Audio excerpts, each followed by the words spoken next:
live on Facebook and welcoming folks to the webinar. Good morning, everyone. This is Office Hours. It is our 6th week in our Lenten conversations about Jesus and the way of the cross. And we are joined this morning by Dr. Jennifer Knust, who teaches New Testament and early Christianity, and I'm sure a variety of other things at Duke University, just up the road in Durham, North Carolina. And joined, as always, by Dr. Brennan, who continues to have more hair than I do, and who also— That's my only defining feature. Yeah, who teaches Old Testament at Columbia Theological Seminary. Good morning, and good morning to all of those that are joining us either on Facebook or Zoom. It is good to be together even in this virtual time and space. So good morning. How's everyone on the call this morning? Doing well, thank you. Good. Well, once again, Jennifer, thank you so much for joining us. We are grateful for your time on a Sunday morning when you could be out watching the plants probably literally bloom in North Carolina. But we are just so honored that you said yes and wanted to join us.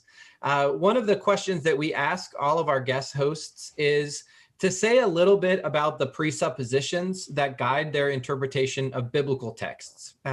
These can be theological or literary or otherwise. But what assumptions do you have about ancient texts, interpretation, or scripture that you might want to share with some of our viewers and participants in our studies? So one thing I think is that scripture is a human product, even though it might be divinely inspired, right? So God can speak through it, but that doesn't mean that it's not human, and that it does not bear the marks of human lives and human error, and as well as the human quest for God and the good. And I begin with that assumption. I also begin with the assumption that our deepest longings and desires inform our interpretation, and we're reading scripture through those. And that the best way to read scripture is with others who can help us understand how our desires are informing the interpretations that we offer. So those are some of the assumptions that I bring to bear in the text. It's tremendous. Yeah, I haven't heard the language of our deepest desires as, I've heard people say they bring their whole selves, but I like that. I love the idea of desire. And on that note, very quickly, Jennifer has written a fantastic book, Unprotected Texts, which has a fantastic title as well, which it talks in candid and forthright ways about sexuality and desire and the ways that the Bible speaks to these things and speaks of these things, both in human terms and in ways that we can imagine go beyond ourselves and so on. So heartily recommend for church communities who are struggling with issues of sexuality, desire, or just want to explore that more. That's a great resource. So thanks so much. Well, thanks. Thanks for that plug, Brennan. And Jennifer, we always ask our guest hosts to talk a little bit about the work that they're doing, either academically or otherwise.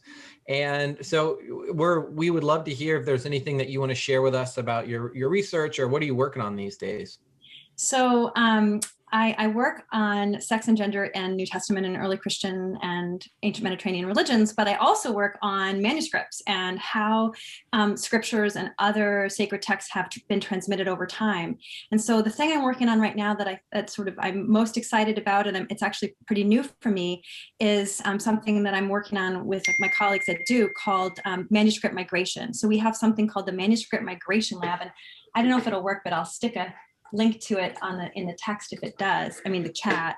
And let's see, is it gonna work? Yep, there we go.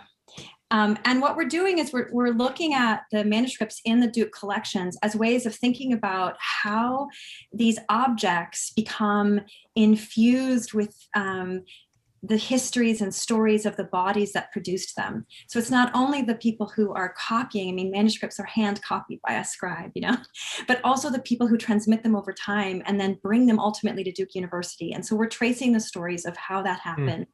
And my reading of it is that these are often stories of loss, because these are treasured objects that through war and dislocation and migration and refugee status end up moving in ways that are really surprising. I mean, how is it that, Duke University has a manuscript that was copied in Constantinople around 1050? I mean, there's going to be a story there, right? So that's what I've been working on recently.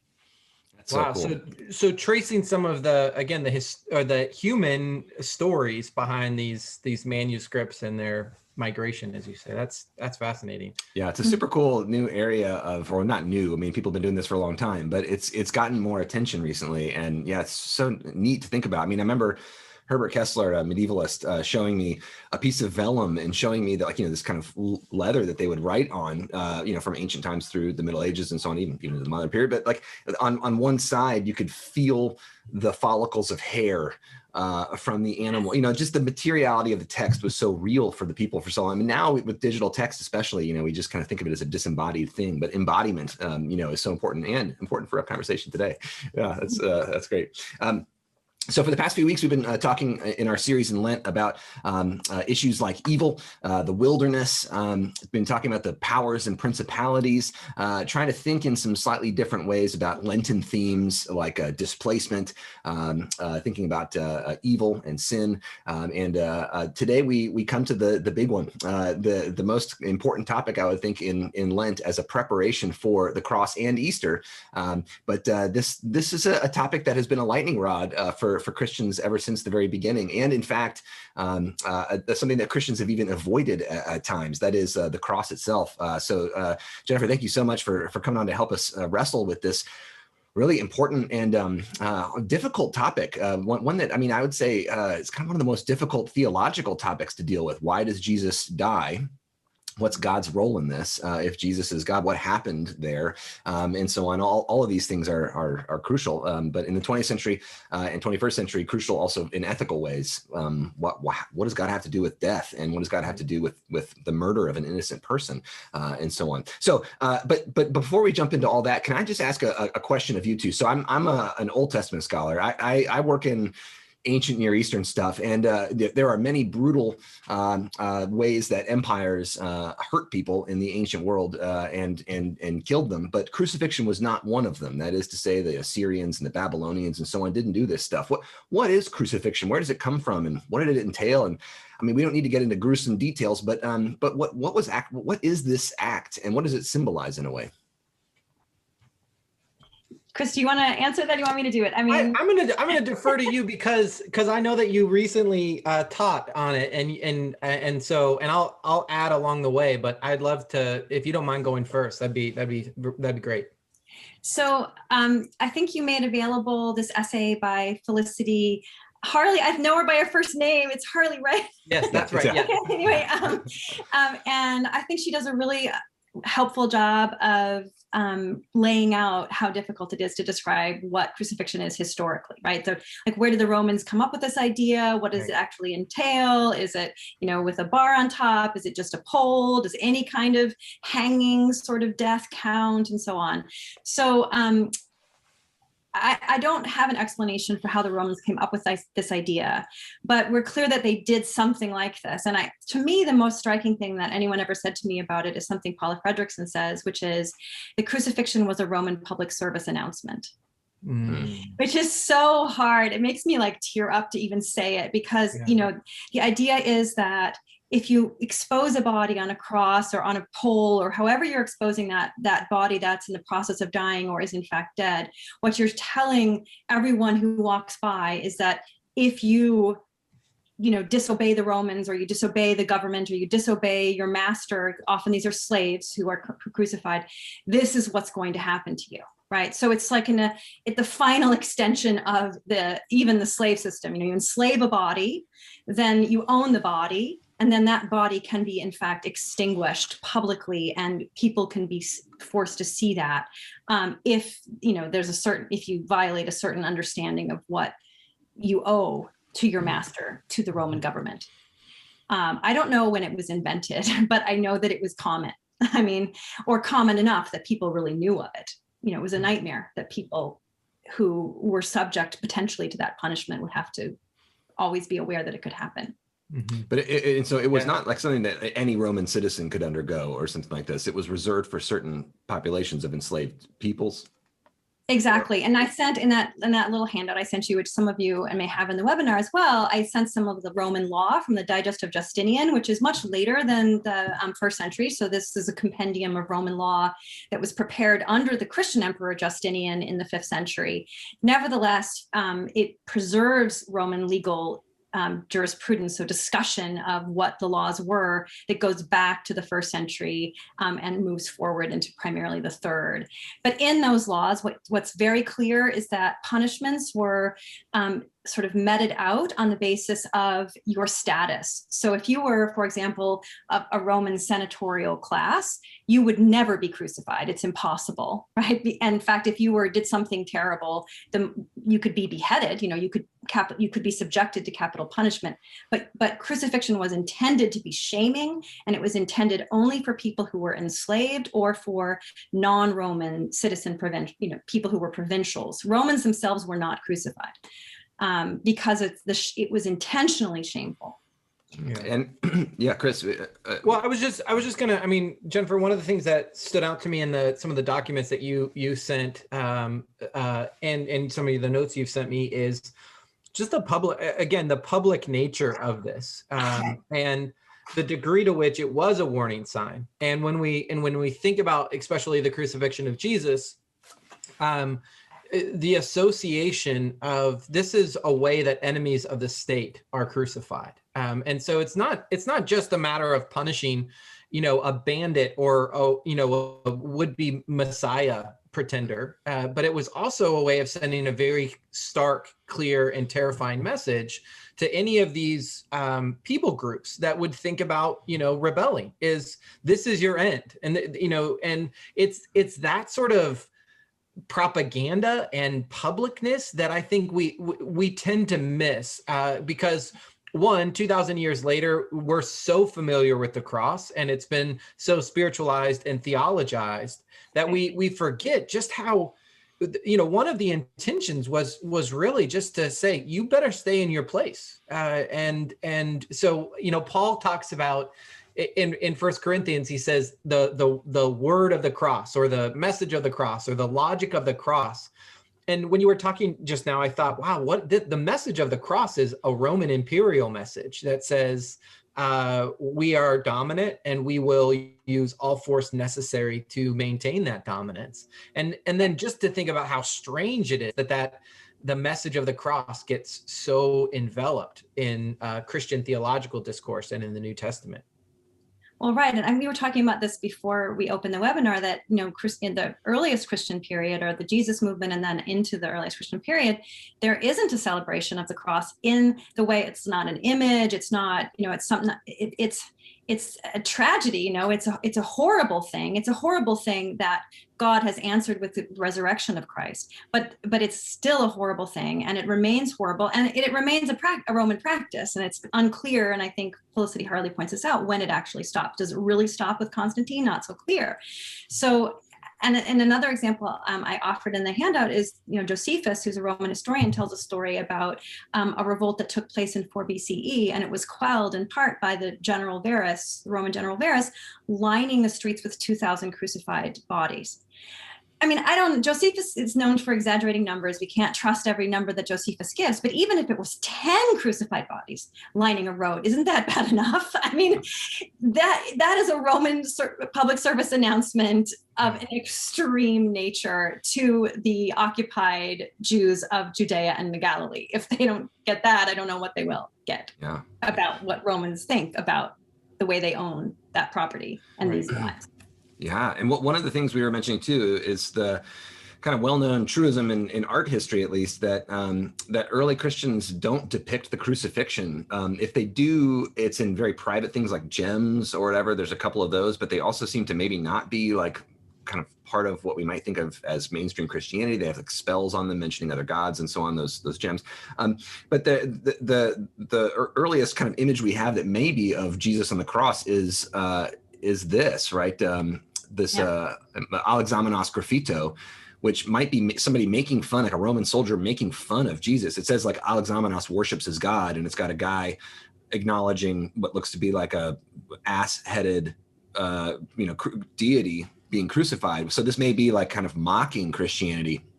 This found in the first century in Rome on Capitoline Hill, and the earliest depiction that we've got of like a public kind of Christian image, right, is this of depicting the crucifixion is the doors of Santa Sabina in Rome from like 420 around.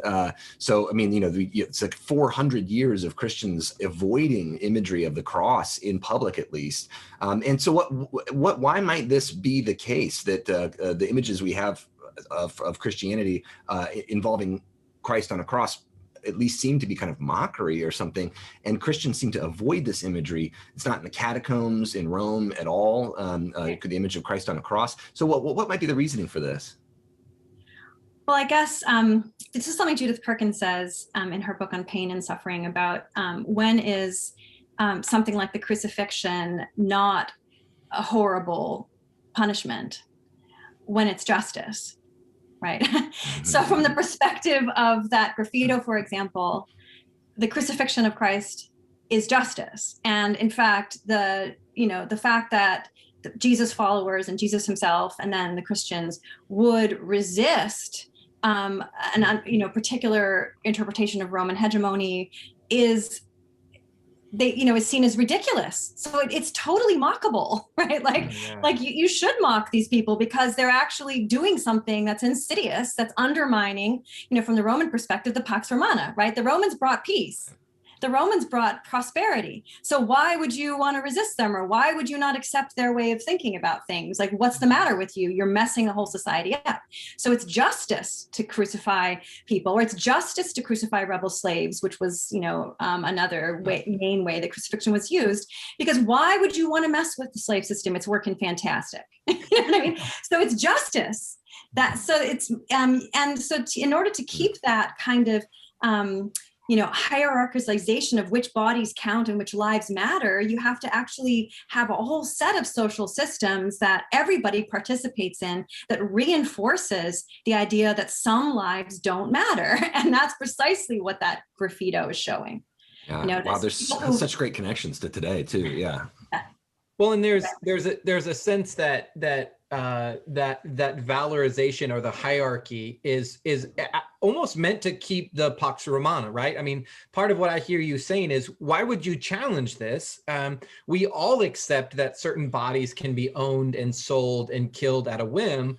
And we sort of accept that because, well, it makes the nation, it makes the empire steady, and it ensures it. And so we're all willing to put up with this. And I love the word that you use, justice, or because this is a word that we see, justice or justification or righteousness in the New Testament, and especially in the letters of Paul, in a very upside down sort of way.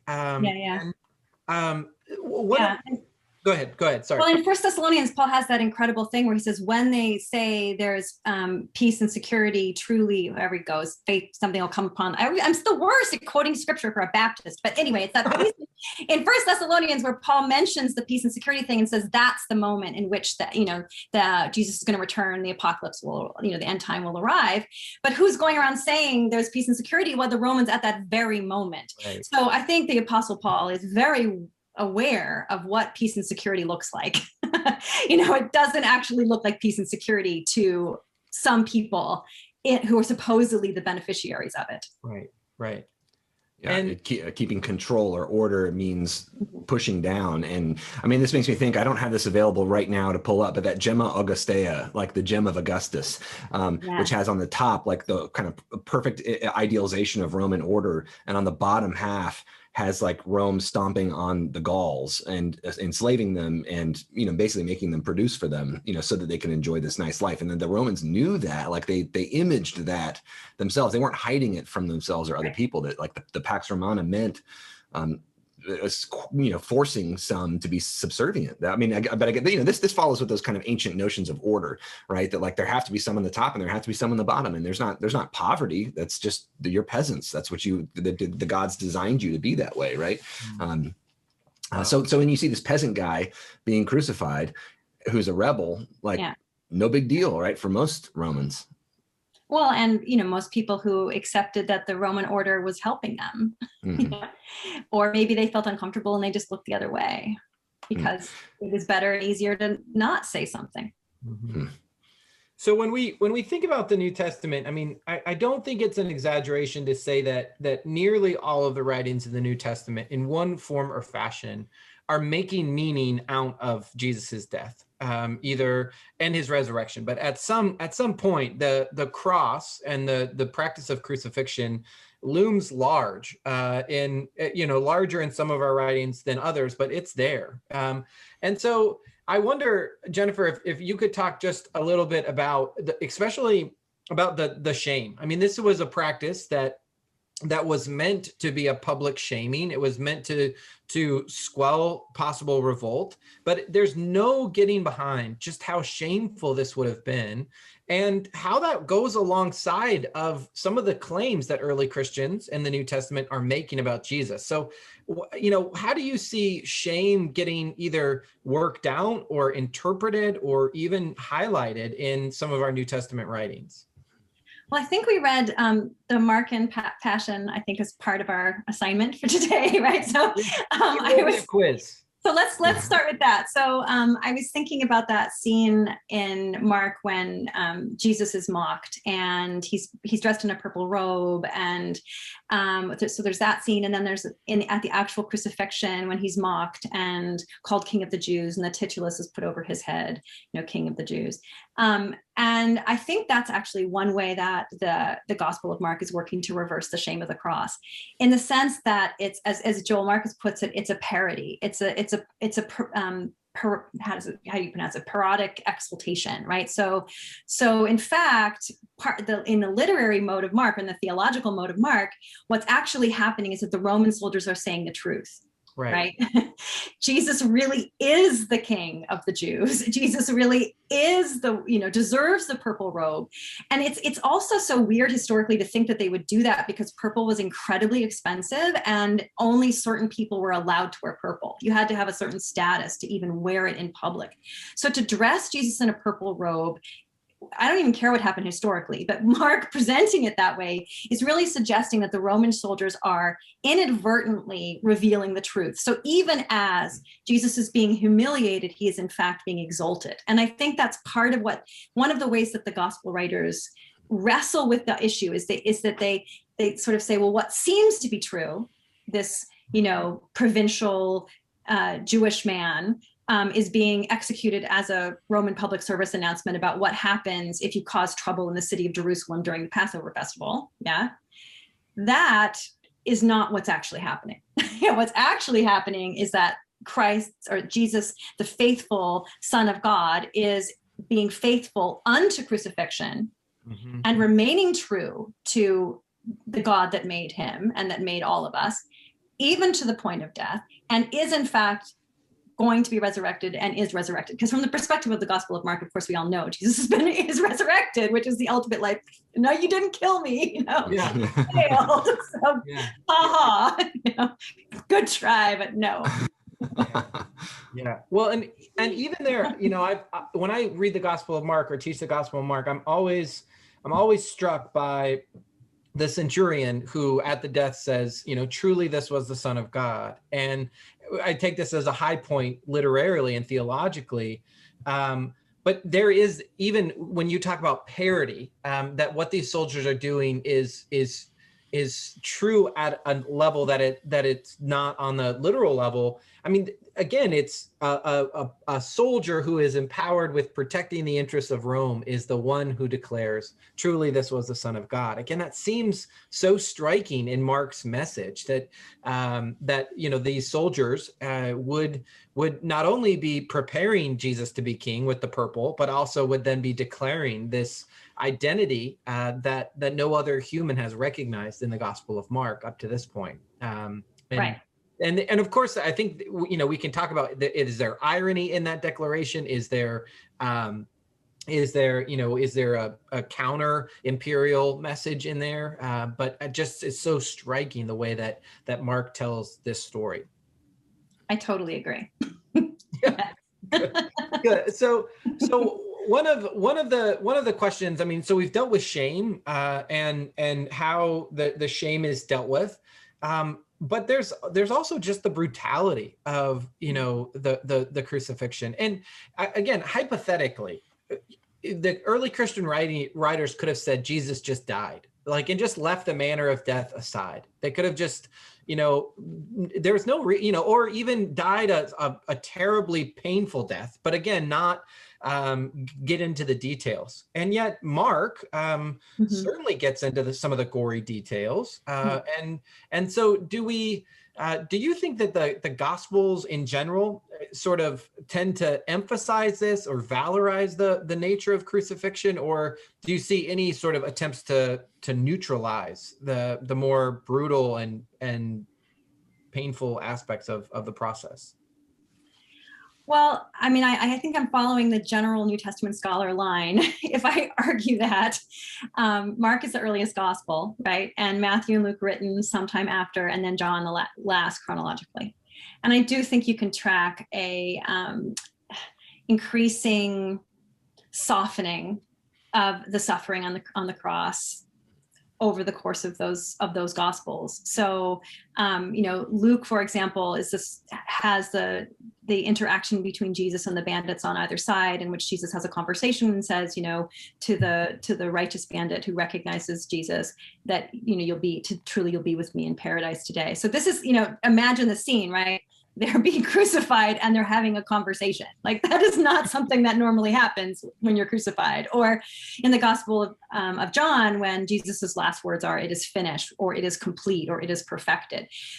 There's a tradition in Jewish writings and also Greek writings, actually, of noble death, where there's a righteous person who's killed for an unrighteous cause or unjustly killed, who retains his or her self-possession and nobility throughout the painful death. And as the stories about Jesus's death move forward in time, those noble death traditions influence the presentation of Jesus on the cross, I think, more and more. Which, I mean, I think we can understand that, right? I mean, this is our hero. This is the person who has brought salvation. How much do we want to wallow in the brutality, and how important it is to point out that even though he suffered so horrifically, he maintained his sense of who he was and his role as God's son. And that doesn't surprise me that happened, but I do think it happened. Yeah. The mention of Jesus being God's son brings me to another question, and that the public service announcement aspect of the crucifixion is meant to display the power of Rome and to send a message that you shouldn't cross the power of Rome, that Rome is in a way omnipotent, right? That's the claim. And the Christian claim is that Jesus underwent the brutality of the Roman Empire, but then emerged victorious in the end. And at least that's the kind of, let's say Paul, right? This kind of, he doesn't mention the Roman Empire by name a whole lot, right? But that idea, he went through crucifixion, but then he comes out victorious, and a victory over death and so on. So the question, one of the questions that brings up though, is that is God in charge of this process, right? Does early Christianity in a way kind of remove the Roman Empire as being in charge of this and put God in charge, but kind of like theological whack-a-mole? Does that create another problem, right? That God is now in charge of this horrific, procedure.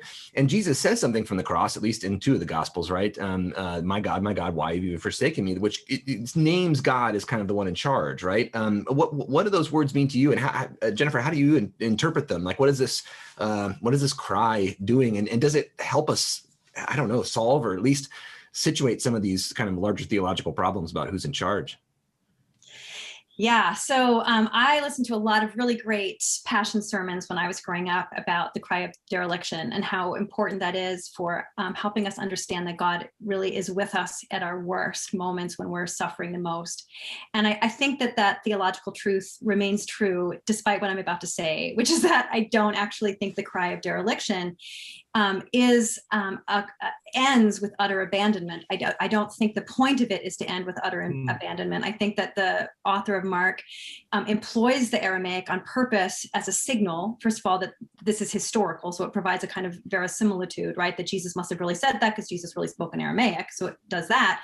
But then it also recalls the Aramaic Psalm 22, yeah? And Psalm 22, which is the quote where it's from, Eloi, Eloi, lama sabachthani, comes from Psalm 22. And in that thing, the handout I sent you, Psalm 22 does not end with dereliction, right? In fact, the Roman soldier, I'm looking at my handout so I can remind myself what it says so I don't misquote, right? At the end of the Psalm, what's said is, all the ends of the earth shall remember and turn to the Lord, and all the families of the nations, that is the Gentiles, shall worship before him. For dominion belongs to the Lord, and he rules over the nations, or the Gentiles. To him indeed shall all who sleep in the earth bow down. Before him shall bow down all who go to the dust, and I shall live for him. Posterity will serve him. Future generations will be told about the Lord and proclaim his deliverance to a people yet unborn, saying that he has done it. So that's the end of the psalm. So the beginning is, my God, why have you forsaken me? But the end of the psalm prophesies God's ultimate triumph, says that the Lord will deliver, says that the Gentiles, the nations, right? In other words, Romans too, will recognize that they ought to worship the God of Israel because the God of dominion belonged to the God of Israel. And I think from a Christian perspective, God's son, Jesus, or even the Lord, if we read Jesus and Lord here. So future generations will be told about the Lord, Jesus, I guess, and proclaim his deliverance, Jesus's deliverance, to those yet unborn, saying he has done it. And the Gentiles, the nations, including presumably the Romans, will bow down and worship. I mean, that's the actual end of the psalm, which is, it's a cry of dereliction at the beginning, but a typical psalm move is to move to that moment of, the prophecy of exaltation and joy. And that's precisely how this psalm moves, in a way that would mean everything, I think, to people who had just witnessed the destruction of Jerusalem, and even in a prior generation who had just witnessed the death of their Savior. And mentioning that the connection to the destruction of Jerusalem makes me think of, as an Old Testament person, makes me think of like the exile, right? Which was used as a kind of definitive moment of theological reflection for ancient Israel and for diasporic Judaism and for Judaism after the time of the destruction of the temple and so on. This there's the temptation to say maybe God wasn't in charge, and I'm thinking here of like Jeremiah and Ezekiel, prophets during the time of the exile, when people might have said maybe Yahweh's not important, maybe Yahweh's dead now, maybe like we're supposed to worship the gods of the other lands to which we've been taken, or something like that, or whoever else is in charge. But there's this kind of impulse to say, no, actually Yahweh did it. Yahweh was in charge. That Yahweh's authority was manifest in the destruction. And in a book like Jeremiah, it's as a result of sin, of human oppression, and it's linked to the Exodus, as to say that what God did was gave a lot of chances to Pharaoh for a long time to release the slaves, the Hebrew enslaved people, and liberate them, but he didn't. So what God had to do was intervene in a way that kind of unbuilt the system. And so Jeremiah's message is, hey, you've been oppressing, Jeremiah 7, the temple sermon and so on, you've been oppressing orphans and widows, the vulnerable people among you. These are the people who God saved before through acts of unbuilding, and God's going to do it again unless you change. According to Jeremiah, they don't change, and that the exile is in a way an unbuilding of this oppressive system in order to give fallow space for a new system to emerge that would be in some way better and kind of embody the covenant, especially the elements that Jeremiah lifts up of orphans and caring for the vulnerable. It seems that retains the notion that God's in control. It also introduces this idea that kind of God's responsible for the violence, which you can see, like in Second Isaiah, right? The servant songs, which become so important for Christians to think about and deal with Jesus's death and resurrection, and kind of give them a way to think about it. But the servant songs in their original context, functioning really as a way for people who have gone through the exile and who are about to return to think through the ethical, moral, personal kind of trauma of thinking that God has done this to us, right? And that God has been in control of hurt and pain, even if the Babylonians did it to us. It was kind of God in control.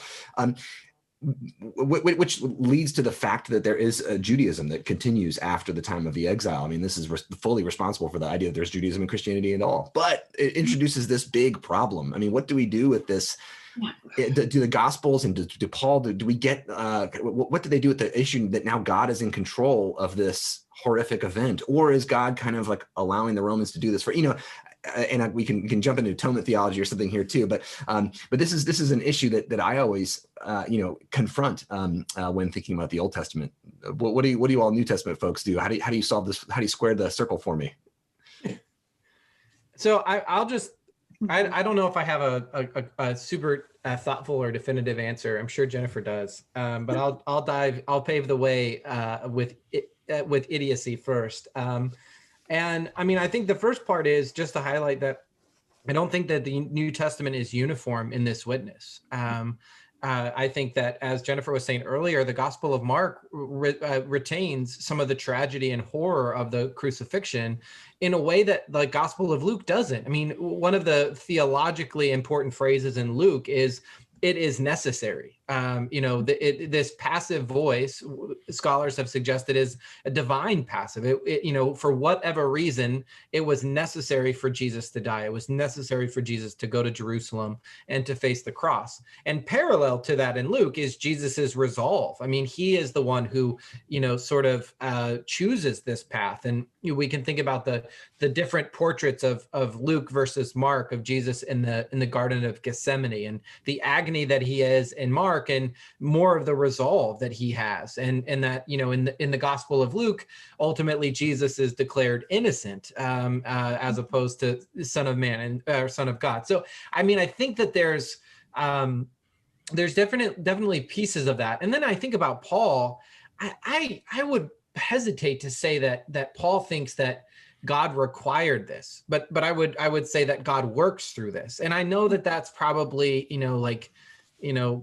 semantics for most people, but I do think there's a difference between saying that there was some sort of bloodthirst on the part of God to make this happen, which we see in some later atonement theology, and the ways in which God works through this crucifixion, and the ways in which God's ways are revealed in a way that is meant to destabilize and overturn the ways of the world. I mean, I think that that's definitely something that we see in Paul, and that God is, ultimately, wanting to overturn maybe some of those hierarchies that we've talked about with Roman hegemony, to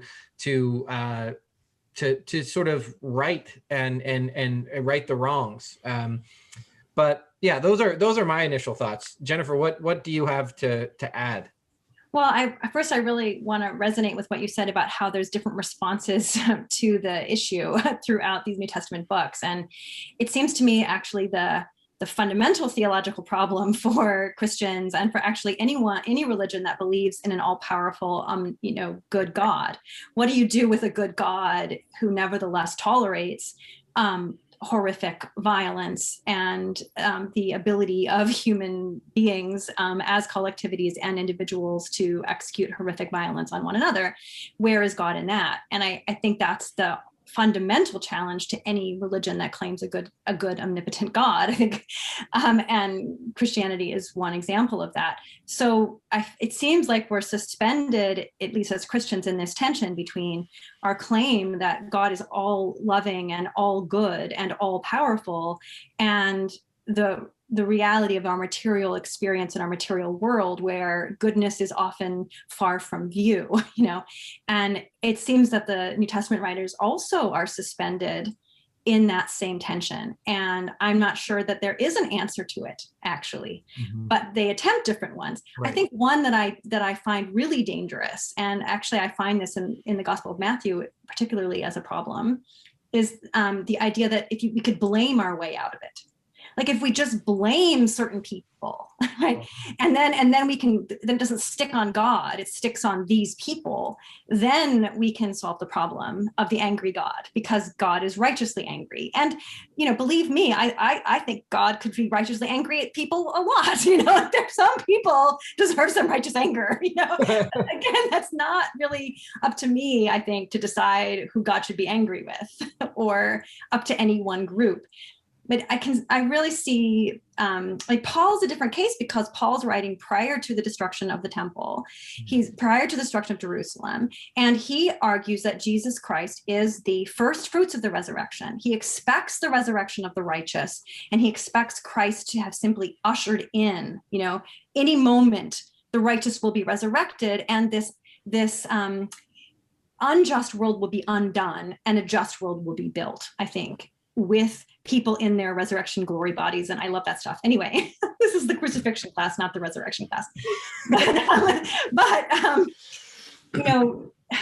Matthew's tricky because Matthew also thinks that, right? There's that funny scene when after Christ dies and the temple curtain is torn in two, where a bunch of other people are resurrected. So it's not only for Christ, right, that who's going to be resurrected, but at the same time, there's that horrible scene that comes into what becomes Christianity, where the people of Jerusalem request that Jesus rather than Barabbas be crucified. And Matthew has the people in Jerusalem say, crucify him, and then has Pilate wash his hands and say, and then the people in Jerusalem say, his blood be on us and our children, which, as we know, is one of the most notorious and horrific legacies that Matthew gave us. Like, thanks a lot, dude. Like, really? Did you have to put that in there? But I think this goes to Brennan's point about the sense that God will try to undo sin. And from the perspective of the Gospel of Matthew, the crucifixion of Jesus was so horrific and such a terrible sin that it was going to unleash something terrible. And that terrible thing, I think, from Matthew's perspective, is the destruction of Jerusalem. Yeah, because Matthew's writing post-destruction of Jerusalem. So I guess it's better news that from Matthew's perspective, operating out of a Hebrew Bible prophetic tradition, says the blood guilt has been paid, right? The crucifixion of Jesus unleashed what became the first Jewish revolt and the destruction of Jerusalem and the destruction of the temple. Yeah, that's done now. Boom, there's no blood guilt anymore. So any Christian who argues that we should be like listening to that as an excuse to be anti-Semitic is just completely wrong. And let's just agree on that from the get-go. Yeah. But it comes out of this precise problem, right? Of who should be blamed? How should they be blamed? And what do we do when that anger then becomes a fuel for further violence and anger, which it seems that I would like to believe the crucifixion is precisely attempting to interrupt. Yeah. I wish I knew, because I would really like it to stop. I would really like it to stop. Yeah, I mean, and it's been, at least in the 20th century, there have been a lot of voices that brought up these issues, which for a lot of what we might think of as kind of mainstream Christian theology, since Anselm and so on, there's been a lot of a conversation about this kind of substitutionary part of atonement theology and the cross, the kind of vicarious suffering, which was understood to be kind of fundamental. I mean, there are other theologians like John Duns Scotus and so on, in the Middle Ages, who said that violence is not, God didn't do this. This was something that Jesus underwent because of us. This is our sin. This is what we did, right? So it's not every voice, but nonetheless, it was a dominant voice up into the 20th century. And the voices of feminist theologians, let's say, for example, people like Mary Daly or Rosemary Ruther, folks who raised their voices and said, hey, the violence and kind of substitutionary part of this, the kind of victim blaming part of this, and so on, how certain peoples and certain categories of peoples tend to get put in the position of the one who has to take the blame or the suffering. People like Dolores Williams, womanist theologians who say it tends to be African-American women, or the black people as a whole, who tend to be kind of put into this position of vicarious suffering, through enslavement and so on. So it's not, this message has not been good news for a lot of people for a long time. So the question then is, let's just think about, let's say feminist theologians for a moment, or from the perspective of women, and this idea of vicarious suffering. Why isn't the message of the cross, to use the message of 1 Corinthians, why isn't that good news for some folks? Like what have been some of the, can we tease out some of these, some of the ways that this subtly difficult theology has actually played out in people's lives?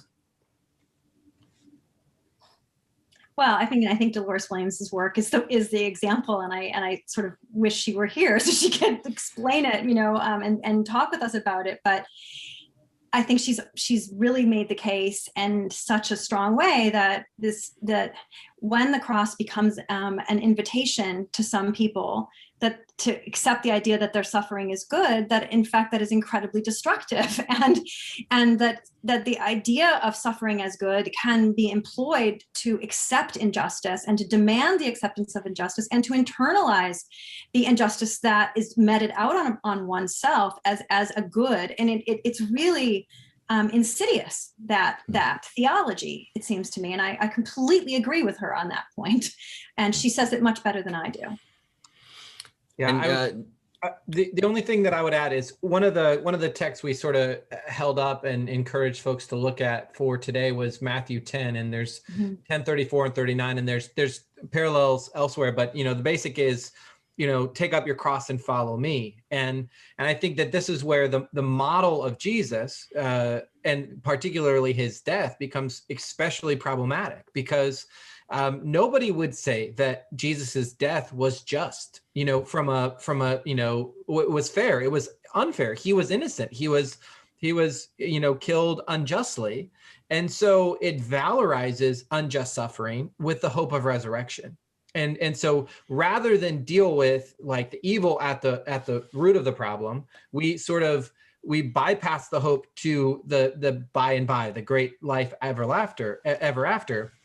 And so the message of the cross has been used to women and to slaves and other marginalized communities that say, you really shouldn't challenge this hierarchy. You really shouldn't challenge this system or the status quo, because really you're just taking up your cross. Everybody has their cross to bear, and just like Jesus, it's hard and it's not fair, but you're going to have resurrection eventually. And so it allows really horrendous systems of inequality to be perpetuated. And I especially find problematic when people on the outside, maybe that look like me, say, oh, well, that's just their cross to bear. And everybody has their cross to bear, as if, to say their suffering is justified or is insignificant or is inevitable. Same as mine. Yeah. Same as mine.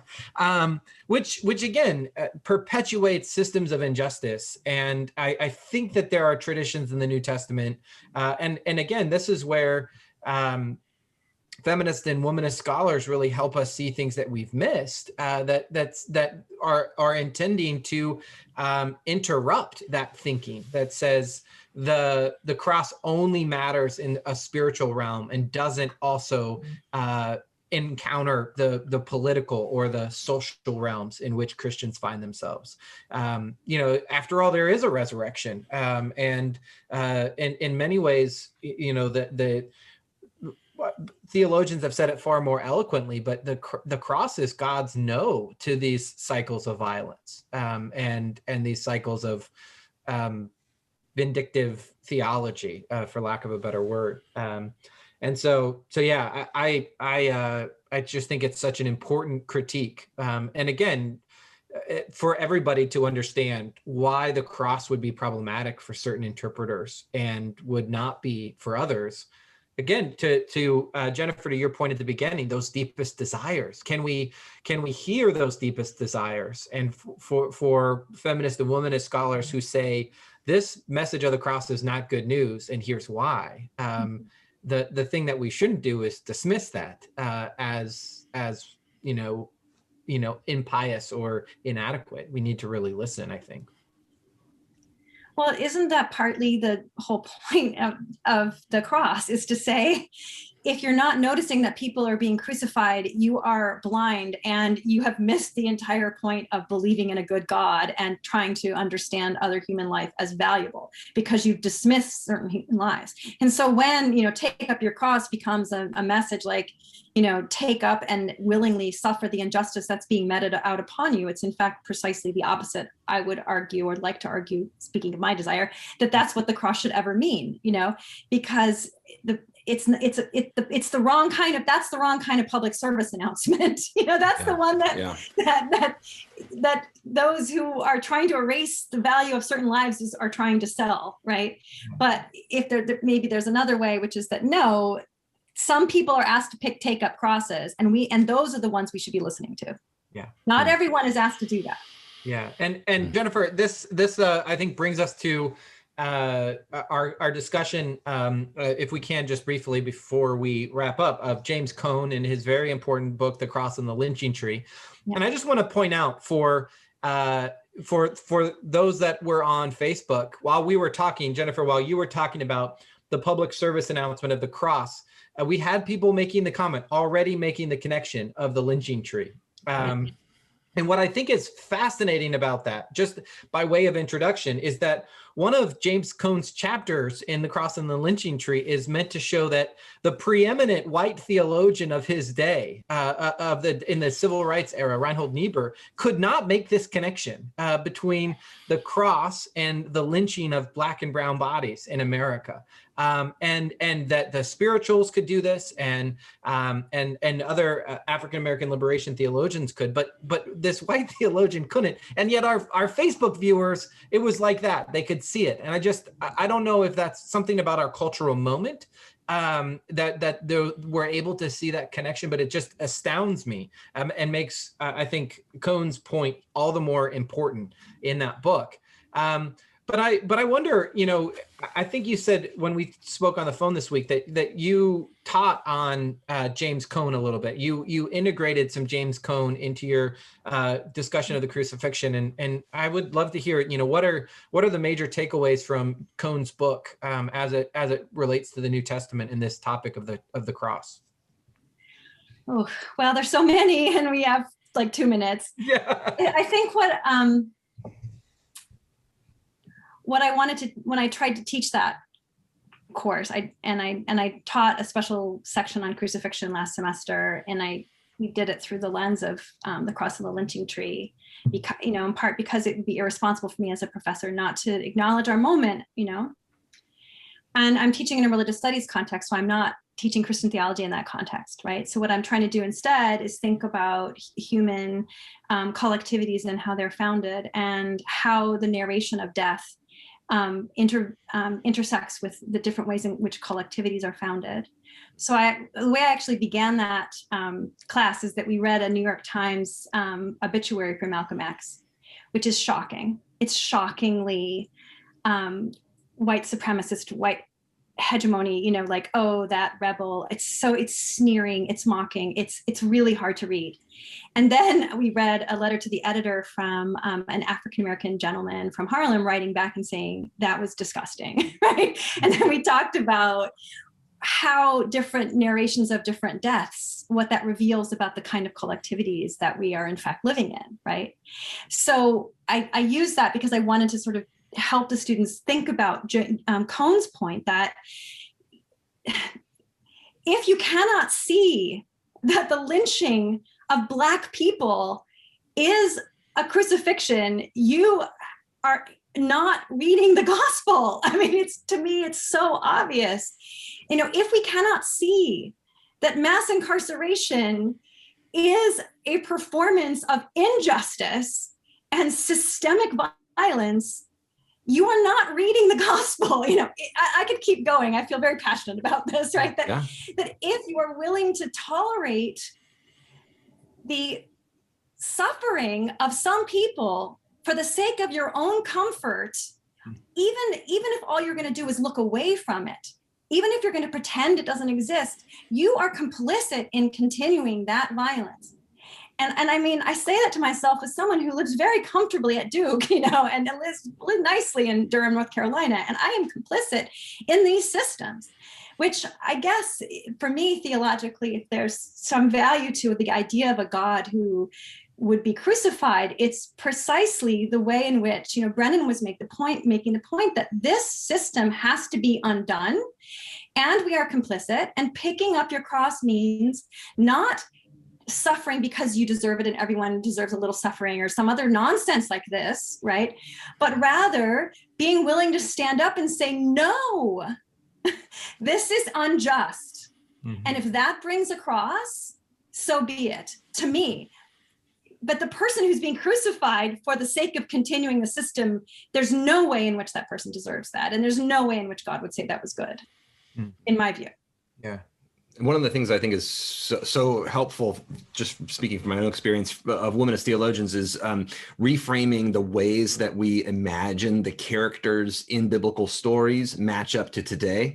That is, what position do we take as readers, and what position do we put other people in? So, thinking about Dolores Williams' book, Sisters in the Wilderness, thinking from the position of Hagar, right? Taking her to be a central character that we identify with. What's it like for her, rather than taking the position of Abraham or Sarah? And thinking from that position, then thinking of how is this a liberatory story? It's also kind of like a muted liberatory story. That is, it's one that gives the kind of barest bones of liberation, but does experience the liberation in that space of the wilderness. So she says, the atonement of Jesus happens in the wilderness in a way, right? This is his experience that matches up with Hagar in some way. And when she says there is no power in the blood, like the blood doesn't do anything of Jesus, right? It also strikes me that one of her students, Joanne Terrell, wrote the book, Power in the Blood ? Saying maybe there is, right? Maybe there is actually. It's not power in redemptive suffering. It's not power in vicarious suffering.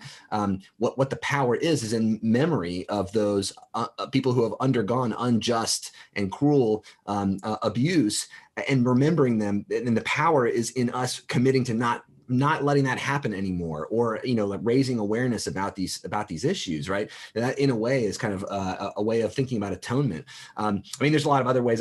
Just to throw one in before we finish, I really appreciate Catherine Tanner's feminist theology of the cross and of atonement, and thinking through it in her book Christ the Key, thinking through what sacrifice means and so on. It's a way to think about and take seriously the violent aspects of the atonement, and of Jesus's death, but also to not think about God as kind of a bloodthirsty tyrant and so on, who's demanding satisfaction, but instead of imagining really the incarnation as a moment of atonement, that it works its way out in the moment of crucifixion, not because God's angry at people, but because this is what humans do. So in any event, I'll say that there's all these alternative ways that we can imagine and think about Jesus's crucifixion that don't rely upon this kind of bloodthirsty God image, but also that ask us to imagine different people in different positions. Instead of Jennifer, you mentioned the shootings in Atlanta that happened this week, and how this is a Christian man who did this stuff, or at least self-professedly, right? A Christian person who did this.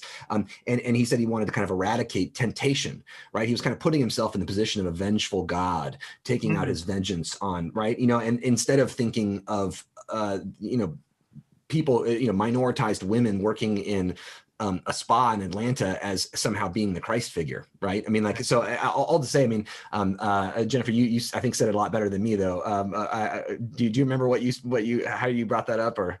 Oh, I was thinking this morning about crucifixion, of course, because I knew I was coming here, and I was thinking about what happened in Atlanta, and I was thinking that, there's that line that everyone debates about, what does it mean to blaspheme against the Holy Spirit? And I was thinking about, to me, it means that the Holy Spirit is the only being, from a theological perspective, it's God who gives us the pneuma, who gives us the life, right? And so blasphemy on the holy pneuma is the inability to recognize the holiness of the pneuma in the other, including the women who were so terribly, executed by this man in his rage. And his rage that he externalized and made it okay for him to not recognize the holy pneuma in these women. And it's beyond anything that should be tolerated, and let us not be Reinhold Niebuhr in this situation, please.